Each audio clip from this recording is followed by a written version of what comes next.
Hi, I'm Chloe. I'll be talking about the Beatles and their adaptability to change. The band had to deal with a ton of change throughout the course of their career, as it was such a long and also successful career. They were constantly dealing with different factors and obstacles and things out of their control coming at them, and they had to learn how to navigate through those things.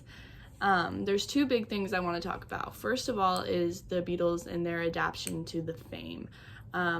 So they all started off as four guys. No one really knew much about them, and then all of a sudden they were the most famous four guys in the world, which is crazy. They had to deal with a lot of crazed and obsessed fans, and it actually became dangerous. They had to start fencing off the stage so that people weren't running on the stage because a ton of girls were constantly trying to run up, and it actually became dangerous.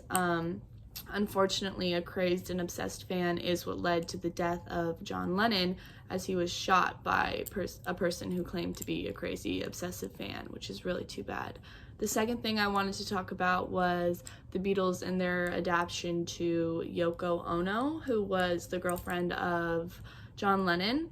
When she came in the band, they weren't really used to having a girl around, really just anyone else around. It was kind of just the four of them and then the people who were working with them on the music, but she would be sitting in the studio and she was around constantly, and all of the members in the band have spoke on this and said how it was different and they weren't used to it and they kind of had to learn to deal with it. And it was all right for a while, but in the end, it actually is one of the reasons the band ended up breaking up, because they weren't able to function as a band how they once were for multiple reasons.